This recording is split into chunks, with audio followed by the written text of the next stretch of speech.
Hello student, यहाँ पर एक क्वेश्चन है। स्वागत है आप सभी का। यहाँ पर एक क्वेश्चन है। A conductor is carrying a current I, the magnetic field intensity at point O which is common centre of the three arcs. ठीक है, अब यहाँ पर आर्क कौन है और किस तरह से देखना है इसको देखिए। जैसे यहाँ पर से देखिए, करंट ऐसे जा रहा है आई, फिर इधर से होते हुए इधर चला गया, फिर इधर से होते हुए इधर चला गया। तो ये पूरा एक लंबा वायर है, तार है, जिसमें हमारा करंट जो है फ्लो कर रहा है। पहले इस आर्क में गया, फिर स्ट्रेट लाइन, फिर आर्क, फिर स्ट्रेट लाइन, फिर आर्क, इस तरह से जा रहा है। तो इस करंट की वजह से ओ पर, मतलब जो सेंटर होगा आर्क का, जो सेंटर हमारा एक बनेगा ना, उस सेंटर पे कितना मैग्नेटिक फील्ड होगा उसकी वैल्यू हमें निकालनी है। तो इसके लिए देखिए, आप ये फॉर्मूला लगाएंगे।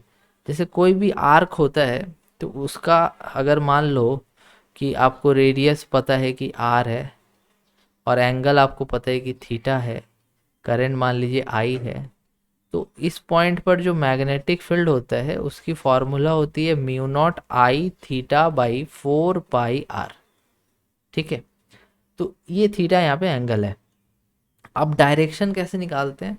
तो डायरेक्शन निकालने के लिए हम लोग राइट हैंड लेते हैं, और करंट जो है उसके तरफ अपने इस चारों जो फिंगर्स हैं उसको ऐसे पॉइंट करके घुमाते हैं कि हाँ, करंट मेरा ऐसे जा रहा है, करंट मेरा ऐसे घूम रहा है, करंट मेरा ऐसे घूम रहा है।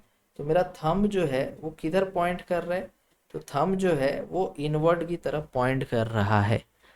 ठीक है, समझ गए? वही अगर मान लीजिए कि मेरा करंट ऐसे होता, तब हम लोग ऐसे करके, ऐसे इन चारों उंगलियों को करंट की दिशा में ऐसे घुमाते, तो थंब मेरा अंदर आता।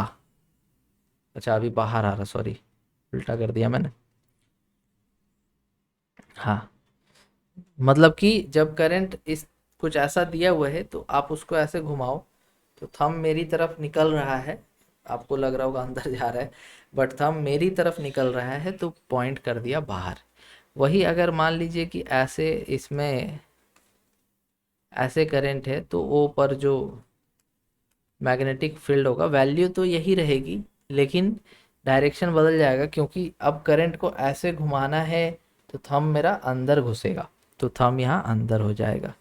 तो इस तरह से करंट के मैग्नेटिक फील्ड के दिशा को भी बताया जा सकता है। तो यहाँ पर हमारे पास टोटल 3 आर्क हमें दिखाई दे रहे हैं। पहला ये, दूसरा ये, तीसरा ये।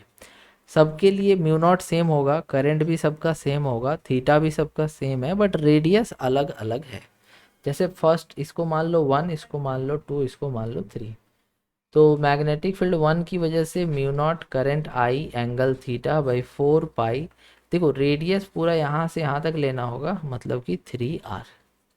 Second, mu naught current same रहेगा, थीटा सेम, 4 पाई, और इसका रेडियस 2 आर, क्योंकि ये वाली रेडियस तो यहाँ से यहाँ तक 2 आर होगी ना।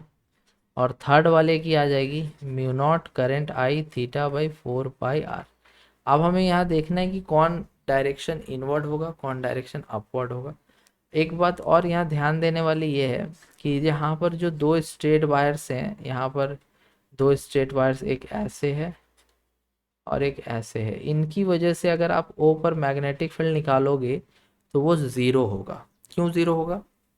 क्योंकि वो वायर्स जो हैं वो आगे एक्सटेंड अगर करोगे तो ओ से पास होएंगे वो, ऐसे ओ से पास हो जाएंगे ऐसे। आप इसको भी एक्सटेंड करोगे तो ये भी ओ से पास होगा, तो फिर उसके चलते उसके वजह से ओ पर मैग्नेटिक फील्ड नहीं हो सकता ना, कुछ परपेंडिकुलर डिस्टेंस होना चाहिए ना। समझ गए? तो ये याद रखना कि जब भी मान लो कि एक ऐसा वायर है और बोल रहा है यहाँ पर मैग्नेटिक फील्ड बताओ, तो नहीं होगा ना उसकी वजह से, क्योंकि इस पॉइंट से तो वो वायर पास होगा अगर एक्सटेंड करेंगे। तो सेम उसी तरह से यहाँ पर हमारे पास ये जो वायर है इसकी वजह से, और ये जो वायर है इसकी वजह से ओ पे तो नहीं होगा, क्योंकि एक्सटेंड करने पे ये ओ से पास हो रहे हैं। तो केवल 3 आर्क हैं, उन्हीं की वजह से यहाँ मैग्नेटिक फील्ड लिखा जाएगा।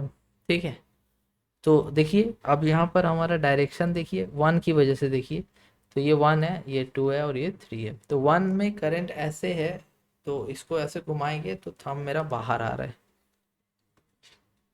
सेकेंड वाले में करंट ऐसे ऐसे घुमाएंगे उंगलियों को तो थंब मेरा इनवर्ड आ रहा है 2 में। और थर्ड में अगर हम लोग करंट की दिशा में ऐसे घुमाएंगे हाथ को तो थंब मेरा बाहर आ रहा है। ठीक है, तो ये अंदर बाहर ऐसे हमने कर लिया। अब आप चाहो तो यहाँ पर इसको मान लो कि ये पॉजिटिव वैल्यू है, ये पॉजिटिव है, तो ये नेगेटिव होगा। क्यों? क्योंकि डायरेक्शन के हिसाब से पॉजिटिव नेगेटिव ले सकते हैं। तो टोटल मैग्नेटिक फील्ड अगर ओ पे चाहिए तो सबको आप देख लो, प्लस माइनस के साथ ऐड कर लो। सो B3 प्लस में, B1 प्लस में और B2 माइनस में। सो B3 हो गया mu naught I theta by 4 पाई। ये तो सब में कॉमन है ना, तो निकाल लो बाहर। तो यहाँ बचेगा 1/r और ऊपर वाले में 1 वाले में बचेगा 1/3r और सेकेंड वाले में बचेगा 1/2r। ठीक है, और इसका वैल्यू पॉजिटिव आएगा या नेगेटिव आएगा उसके हिसाब से आंसर लिखेंगे हम लोग। So mu naught I theta by 4 पाई। अब देखो यहाँ पे एलसीएम अगर लेने जाओगे तो 6 ले सकते हो, तो यहाँ 6 बचेगा। +3 2 जा 6 -2 3 जा 6, तो 8 6 2 6 2 7, 7 में से 3 जाएगा, 4 बचेगा। 1 मिनट।